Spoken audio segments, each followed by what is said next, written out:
Welcome to Seek Reality. I'm Roberta Grimes, and I'm so happy you're with us today.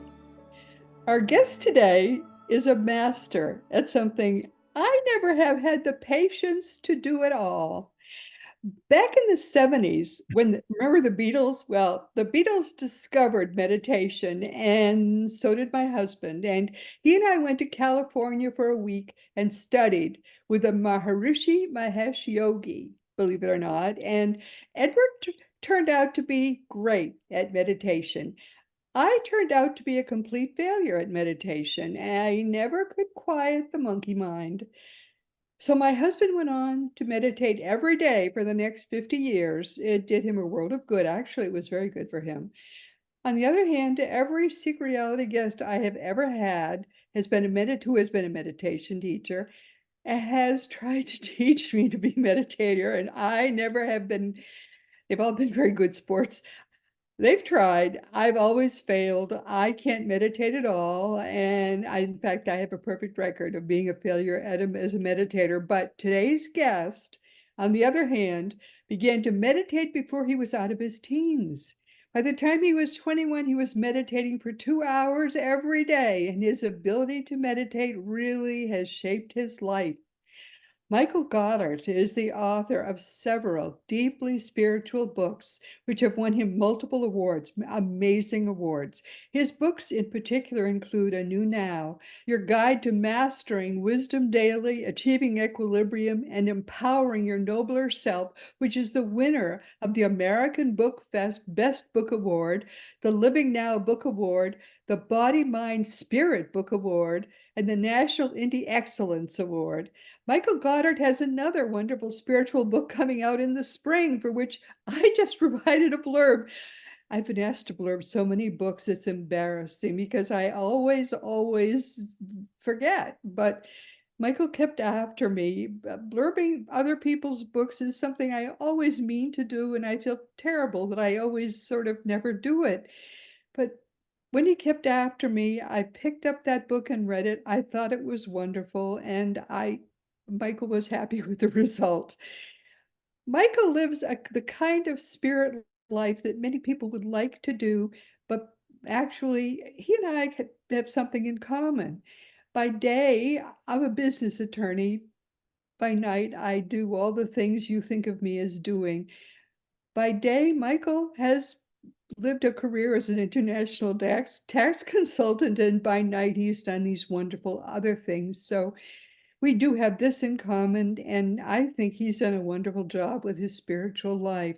Here for the third time is our Seek Reality guest and my friend, Michael Goddard. Michael, welcome. I'm so happy to have you back again. Oh, yes, I'm delighted to be back with you, Roberta, and thank you for the wonderful introduction. Definitely. Yeah, well, first of all, there was so many good things you said in the introduction. First, I want to say never ever judge yourself in regard to your meditation. The main thing is effort. Your responsibility is effort, and the results don't even think about. So the whole idea is to grind down your ego. And if we get into my search, I just also want to mention my first formal meditation was transcendental meditation. I had Maharishi's poster up on the wall, but I knew intuitively that was a stopgap measure until I found my true path when I was 20. So, right, right. So in terms of the monkey mind, there's really only one way to quiet it. And we can get into this later, and that's immersion in what's called the sound current, also called the word in the Bible, logos. It's the audible life stream of the original source. So it is beyond mind, it is a current of soul that we've all heard at one time or another. If you've ever heard, some people go to the doctor and they have ringing in their ears or buzzing. Well, that's merely echoes usually, unless it's a medical condition.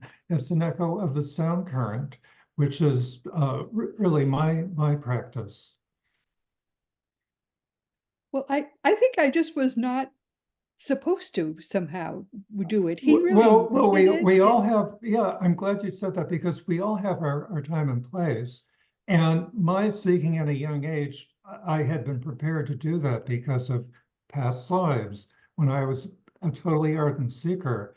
But I have almost every host I have I have an interview with says they can't meditate for 2 minutes. And actually, I have a perfect book for you, and it's just come out on audiobook on its 25th anniversary. It's called Bliss.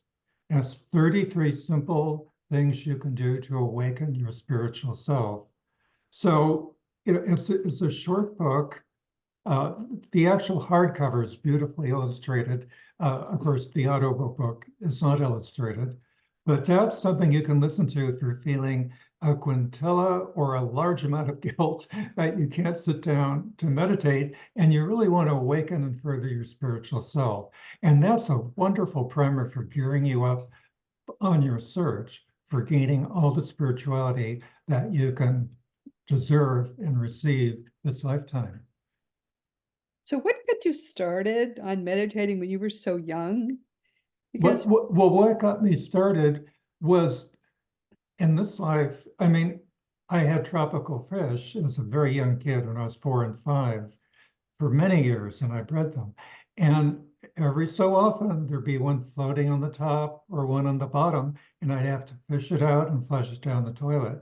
So I knew all about death. I knew about reproduction from the fish. I didn't have to get a birds and bees talk. I had my own fish interaction. So I was very concerned about death.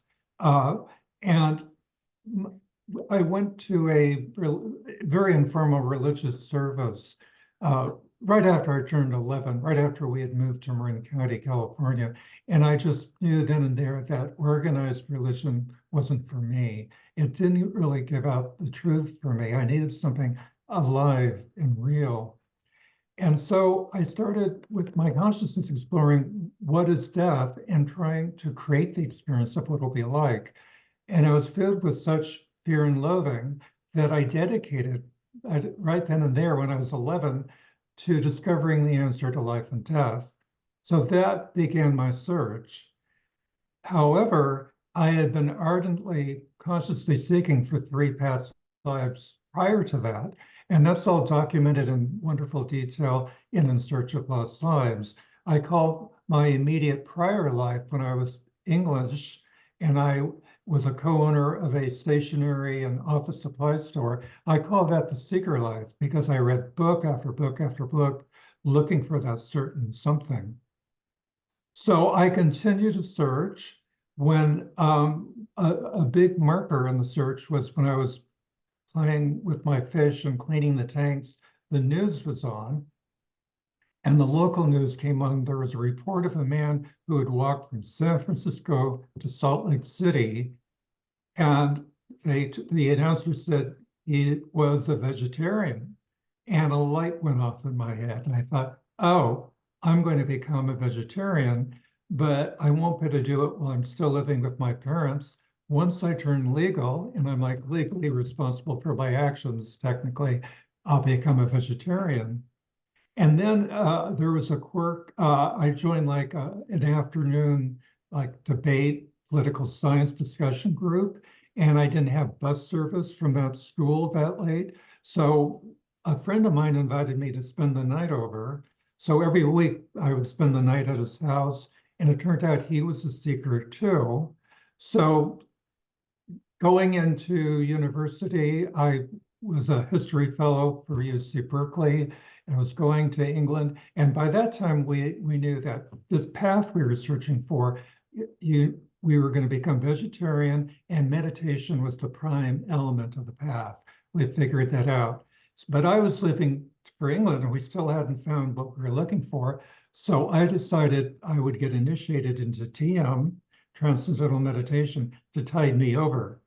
So I went to England and I didn't really meditate by the rules. You're only supposed to meditate at that time twice a day, but I was going through such a dark night of the soul. I was meditating 5 times a day, well into the night, and it really energized me.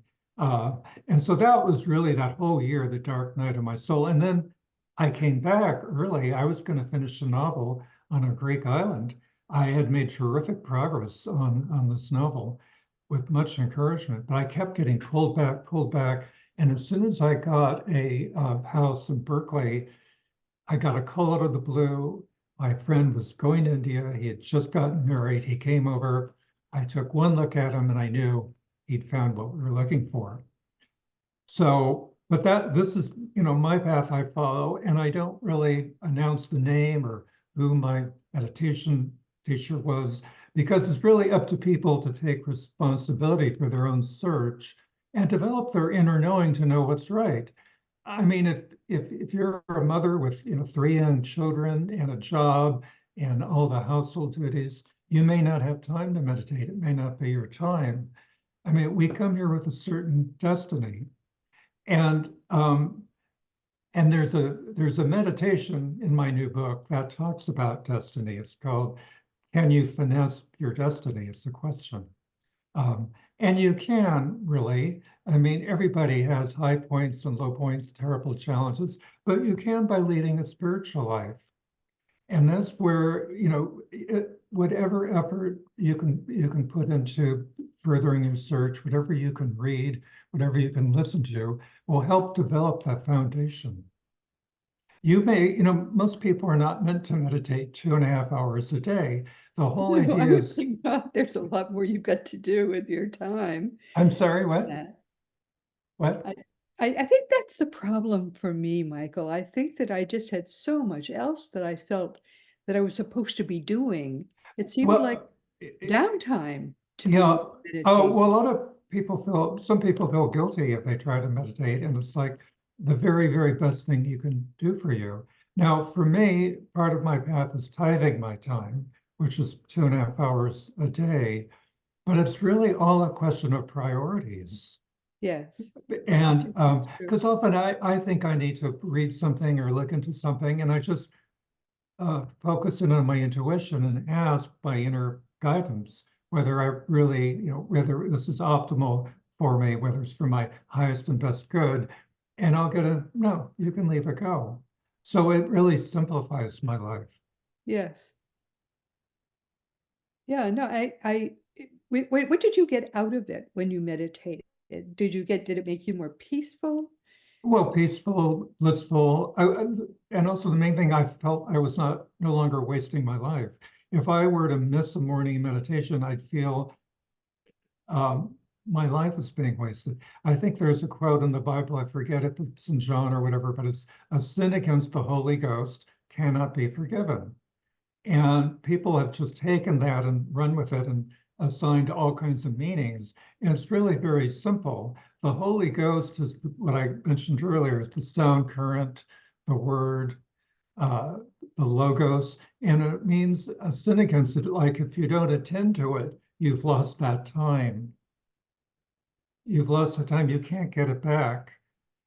I write about time in the new book, the decrement of time, the gradual wasting of it. We have so many breaths in this life, and it's up to us to make best use of it.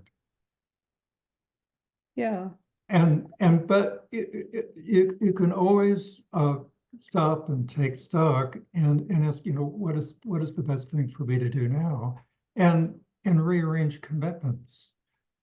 But it's all about developing your higher mind, and I write extensively about that in the New Now, which is my most recently published book that's won 13 book awards and honors. And it's all about distinguishing, we each have a higher and a lower mind. And the great mass of the population, the lower mind is predominant. It's the more yes, powerful part of the mind. That's why there's so many horrible things going on. Oh, the killing, the violence, the backbiting, you name it. My higher mind didn't become predominant until 12 lives ago when I was a Tibetan and I had a very, very high government position in Lhasa, Tibet. So only fairly recently did my higher mind become more predominant than my lower mind. And that really began to turbocharge my spiritual evolution. Because during that life, I was greatly impressed and influenced by two Zen monks. And I knew that they were beyond what a normal human is like. They had attained a certain degree of enlightenment. So from then on, I was just one life after another grooming me for this life, where it's really focused mainly on spirituality. So we are where we are in our journey. But what I hope, what my new book, which has not been published yet, it will really set up an understanding of why we're here and what true spirituality is. But to have a handbook of life, to sweep away all the chaff in your life, that's where a new now, I think, would really help. Because I started taking notes as I was doing promotion and interviews for In Search of Lost Lives, and I didn't know whether I'd have a book or not. And it was a really unusual book. Um, and so I took off for Florida for a couple of weeks just to look at the notes and see if there was a book there. And I started reading it and I started revising it. And then when it really gelled, I was having dinner in a vegetarian restaurant and I saw the sweetest young couple. They looked about 20 and they were having a hard time finishing their meal because they were too busy taking pictures of what they were eating and posting it on social media. And I thought, wow, okay, this is fun. But my mother had died of pancreatic cancer rather quickly and surprisingly. And I thought, you know, if those were my children, if those were my fraternal twins, and I was 45, 48, whatever, and I was dying of pancreatic cancer, this is the book I'd want to leave for them. And then I was thinking, because I talking to friends who had sisters who'd worked all their lives, had families, never a moment to themselves, busy around the, you know, and finally they were going to retire, they were going to leave their main job. This is the book for them also, to really take stock of your life and do with it what you are meant to. So this is an eminently practical book, but interwoven are really high spiritual teachings. I think the thing about A New Now is I thought it was good for young people who are trying to orient their lives, Mhm. because the thing is, you get to most of us, I don't know how much of your past lives you remember consciously. Most of us don't have any memory of past lives. Mhm. So we feel as if we're going through our lives once. This is our only life. And we don't, life is something that is for beginners and where we don't know how to do it. And so it's too bad we don't get to kind of go through this beginner life, figure out how to do it, and then we then do the real life, because we make a lot of mistakes the first time through. And so A New Now is a good handbook for how to avoid some of those mistakes, how to figure it out and do it better the first time than you would have done it if you didn't have the handbook. Right. Well, it's a book about receiving wisdom and teaching yourself how to access your wise self, and Right, also about returning to equilibrium, the state of being at your spiritual center and dynamic balance. right, But it's really also for anyone going through an early midlife crisis or a late midlife crisis, where you're really thinking, you know, what's it all about? Um, how can I have a better focus in my life? What would be the truest life for me now? And how can I make best use of my life? It's a manual, you know, on how to live. that's what I mean. You Yes. can't, you don't really know how to do it. You want to do it the best way you can. So A New Now looks to me to be a useful way to avoid making some of those beginner mistakes, because we all feel like beginners when we're starting out in this life. Um, and Right. I thought it was very helpful that way. I would recommend it to young people who want Mhm. to do it right, more right than they could do it if they didn't have some kind of handbook.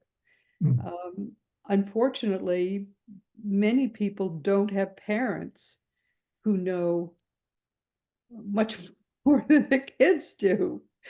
They haven't, they're skimming along the surface of their parents are skimming along the surface of their lives still. They don't know what they're doing. They don't have it figured out. They're Right. doing typically the best they can, but people grow up in all kinds of abusive families or no Right. families. They suffer with peers.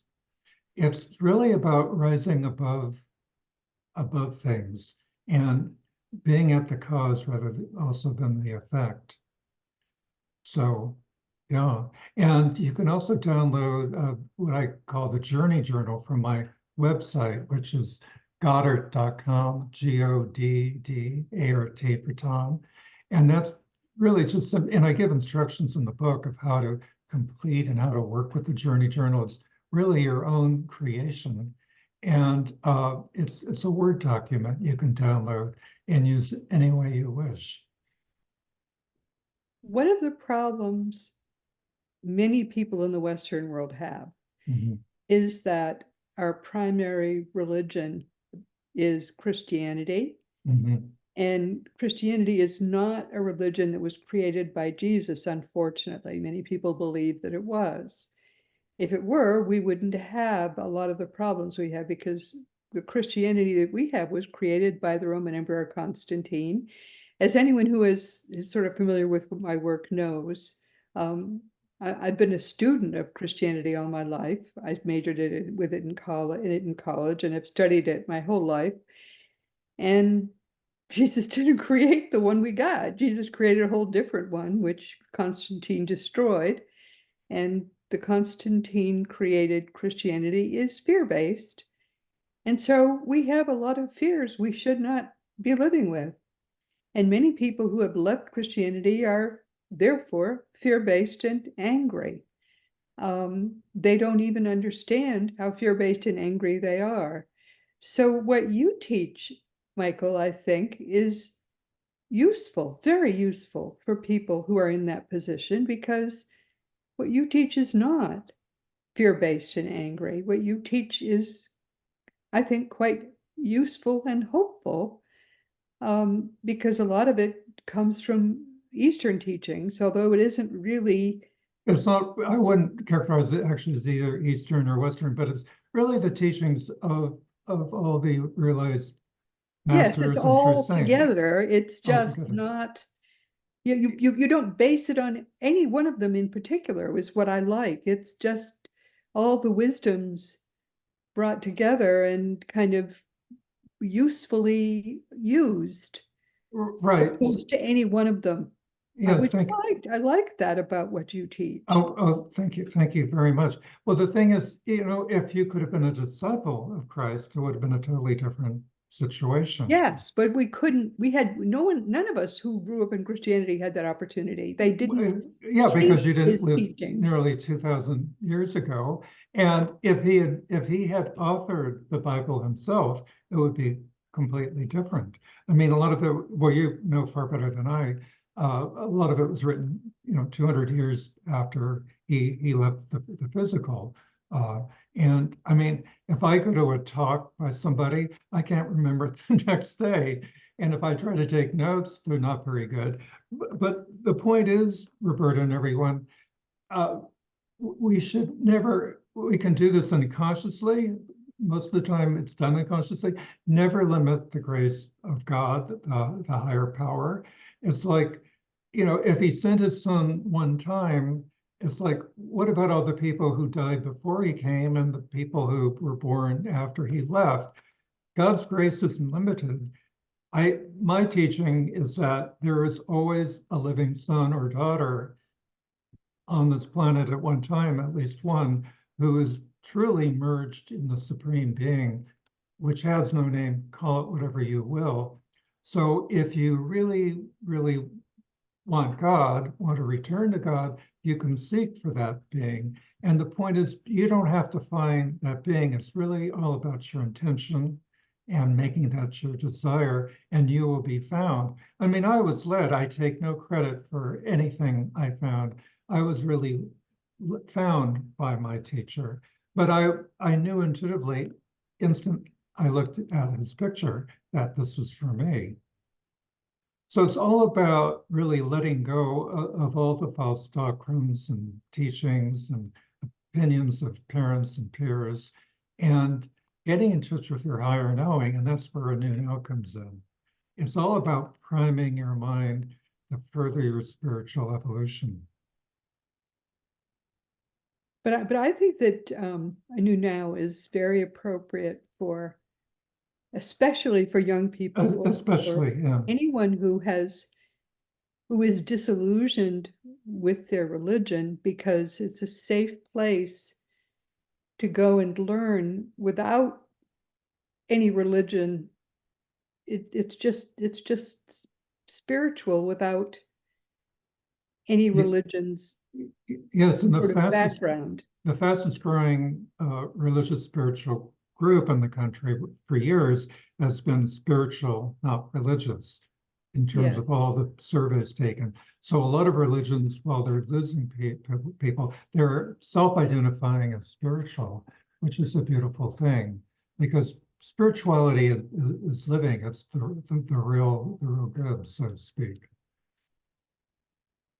So ask me what would help our listeners the most at this point, if you could ask me Well, I think one of anything. the things they're curious about is you apparently know many of your past lives. How did you discover them? Well, I actually had my intuition had been being developed since I was in high school. I did a number of different activities that unwittingly I was really developing my intuition, and then consciously I was doing that in my 40s and very much into 50s. But it wasn't until my small intestine died, and I almost died along with it, that I had to literally intuit every spoonful of food so I wouldn't have the most painful bowel obstructions, indescribably painful. So I really went into high gear. And it was really on the anniversary of my initiation day, March 14th, it's going to be in 2 days, that I realized, well, I've been intuiting so much, I wondered if I could intuit, what my last lives were. And basically in my consciousness, I created a whole uh, system of finding out. So that day I discovered what my most immediate 4 lives were. But I'd always had that desire long before I'd taken initiation. I wanted to be handed a piece of paper with what I had done my last 4 lives, where I lived, what I was doing spiritually or in terms of religion. And a few days later, there I was sitting with this 4 pages of details about my last 4 lives. So, ask and it shall be given to you. And so Was it channeled though? Were it you was channeling? channeled through my higher consciousness, through my higher mind. See, our soul is all knowing. And I have been meditating so much and developing my intuition to such an extent with all kinds of uh, methods or strategies for knowing what's true and what's not true, that it was I describe it as the all knowingness of my soul filtering through to my higher mind. So if you're completely lower mind oriented, like you're completely into pornography, to use kind of a crude example, or making a lot of money, having your ego paraded around everybody, that's very lower mind oriented.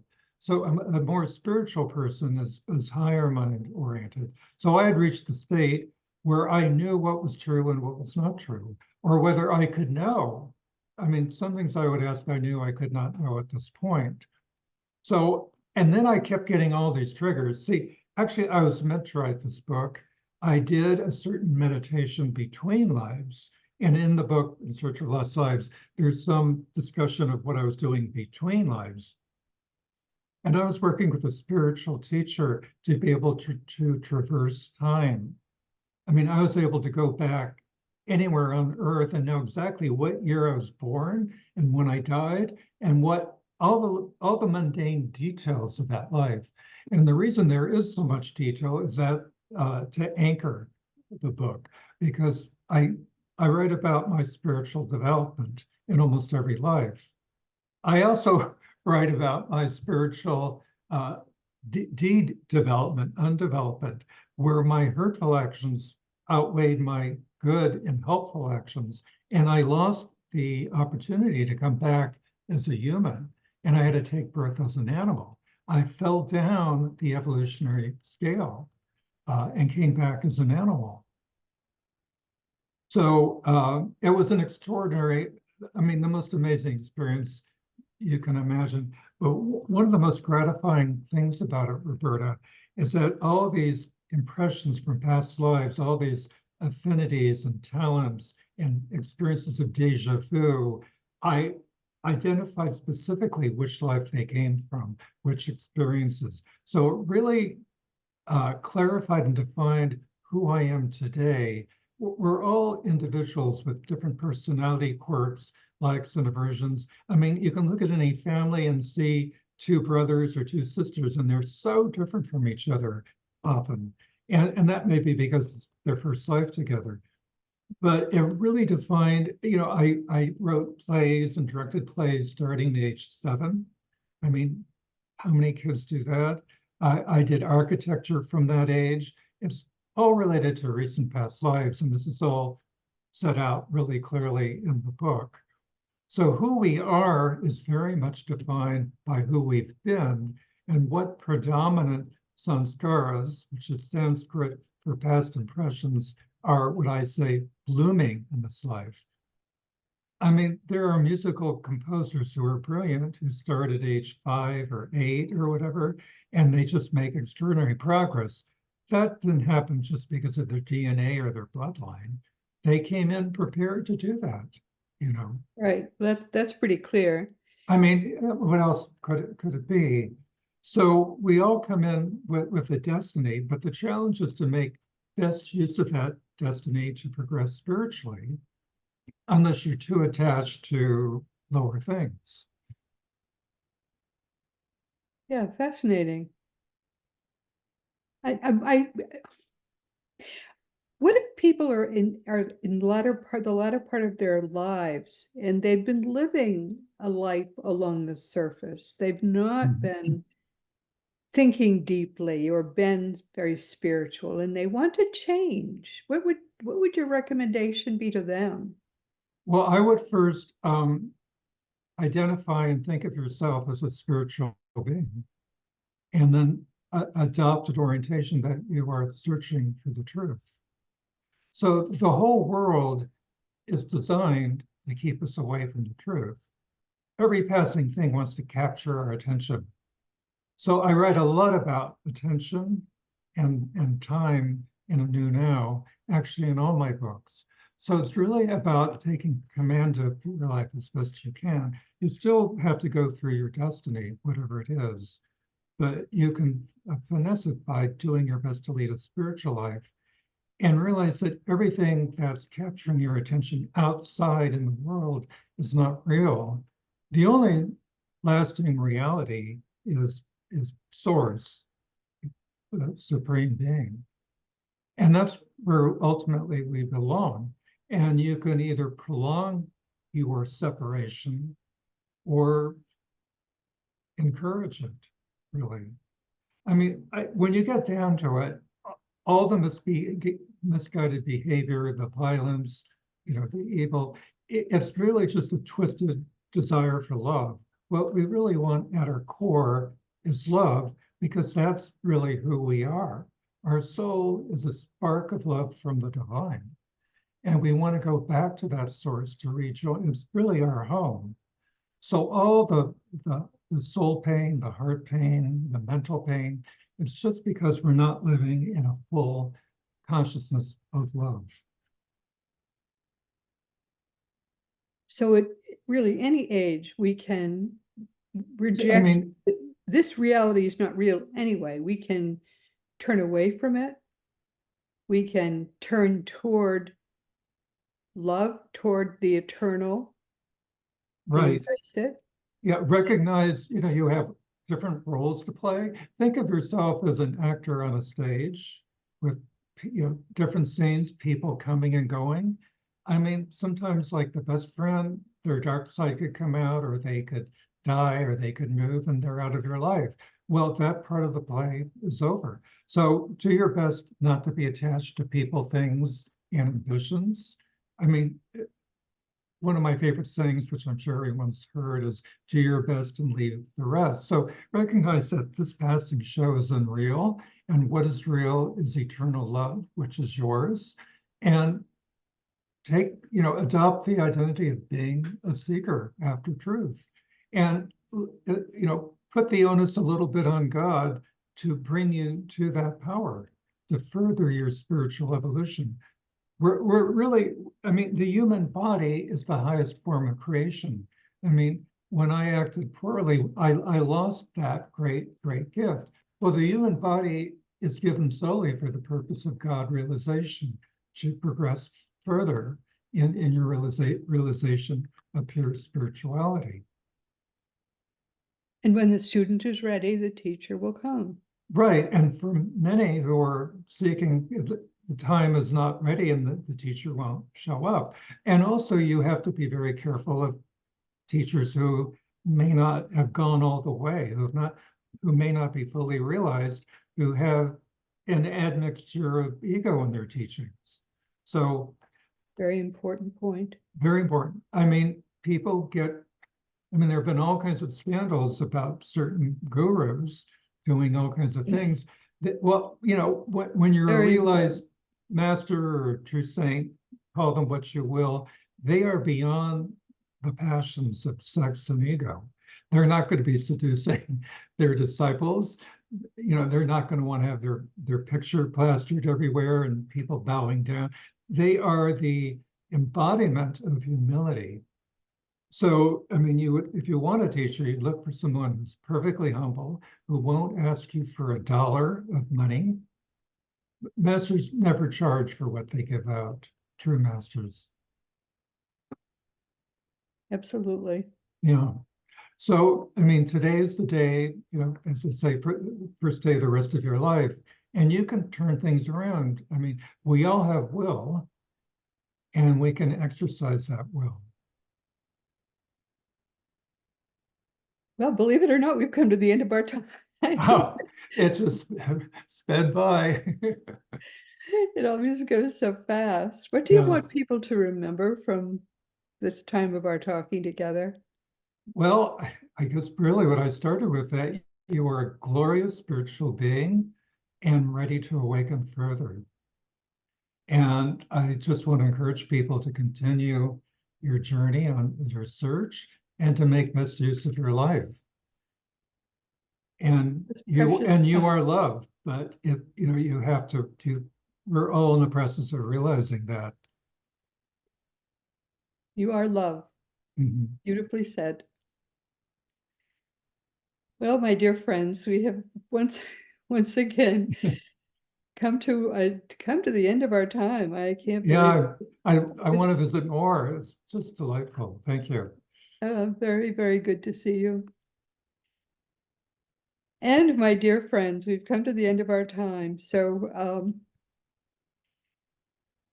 never forget, always remember that you are a powerful, eternal being. You never began and you never will end. I know it's hard to believe that, but it's true. Once you really get it, too, it never ceases to amaze me how much it changes everything in your life for the better. Next week, our guest will be Ray Catania, and he'll be here for the second time. He's a lot of fun, actually, as well. Ray is a metaphysical teacher, a theorist, and coach, and he's the visionary behind Limitless Publications, Limitless Coaching, and the scientific spirituality for the modern human. That's his theory. That's his kind of slogan.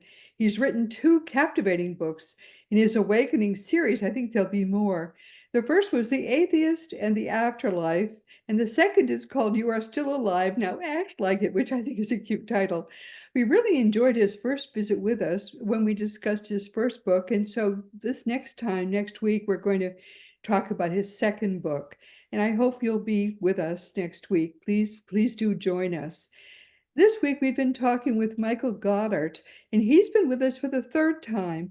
Michael has, as I say, been a meditator like no other meditator, and he's, I think, really been a seeker who has done a lot to kind of figure out things for people and help them kind of take his kind of journey. And so his books kind of do that. They're a way for people to make this maybe their last necessary earth lifetime, which is something I've been trying to focus on for people using just the teachings of Jesus, because many people want to do that. They've come out of Christianity. They're still kind of fearful because of that, but they think Jesus can lead them, and in fact, he can.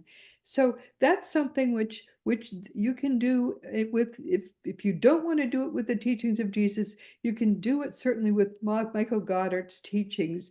His books, I think, are great. His first book that I know about that I've been working with is A New Now, Your Guide to Mastering Wisdom Daily, Achieving Equilibrium, and Empowering Your Nobler Self. And his second that I know about is In Search of Lost Lives, Desire, Sanskaras, and the Evolution of a Mind and Soul. And then his third book, which I can't remember the title of, but I just blurbed, will be out in the spring, and Michael will be back to talk about that one with us. I think that Michael is someone who can help you if you don't want to go with the teachings of Jesus. He can help you to really dig deeper and go higher with spirituality, which is something which, as you get into the second half of your life, that's what your life is all about. And I think his books are great for doing that. So I enjoy very much talking with Michael, and I think you will too. So this has been very enjoyable for me, and I hope it has been for you.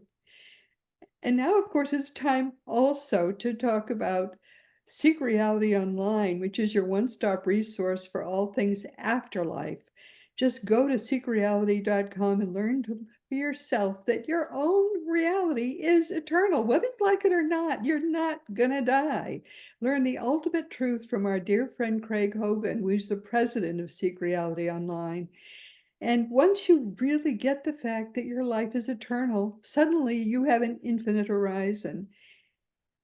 I think this is something I learned when I was right out of college. I spent 2 years figuring it out, and believe me, it changes everything. Teachingsbyjesus.com is your single resource for all the beautiful divine truths that are brought to us in perfect love by Jesus. Master Jesus has nothing to do with, believe it or not, the religion that bears his name. And now that that religion is dying, Jesus's turn finally has come. So if you really want to know what Jesus taught, you can go there and finally learn his truths. Now, as you know by now, my own nonfiction books are a number, I have a number of them, and they are, I'll recite them. I usually don't do this anymore, but Liberating Jesus, My Thomas, The Fun of Dying, The Fun of Staying in Touch, The Fun of Growing Forever, The Fun of Living Together, and The Fun of Loving Jesus, Embracing the Christianity that Jesus taught. For young children, there's The Fun of Meeting Jesus, which is a beautiful picture book. I love the illustrations. I love them because I didn't draw them. I could never draw that well. And if you want to talk about any of my books, or if you want to talk about anything, you can always contact me through the green contact block on robertagrimes.com. I answer every email provided you give me your right address. Sometimes people will write me questions, I give them answers, and the emails bounce, and that really ruins my day, so make sure you give me your correct address. And of all the more than 500 past episodes of Seek Reality Online, if you finally decide you really want to hear them all, they're all available wherever podcasts can be found. And if you want to just start, listening every week, you can always listen on the free app, which you can find wherever free apps are available. Or you can watch us now. I used to tell people I have a great face for radio, which means we always we're never going to have. Never were we going to go on video, but finally we decided we would, and now you can watch us every week on Roku, on Fire Stick, on YouTube, and elsewhere. And meanwhile, this has been Seek Reality with Roberta Grimes. Please enjoy, please make the most of this coming week in our one reality. And always know that you You in particular are a powerful, eternal being, and you most of all in this entire universe. You, always, infinitely, and forever, you are eternally and perfectly loved. You've been listening to Seek Reality with Roberta Grimes. Roberta blogs and answers questions at robertagrimes.com. Join us every week as we explore what the afterlife evidence and modern science combine to tell us is true about the one reality we all share. Knowing the truth changes everything.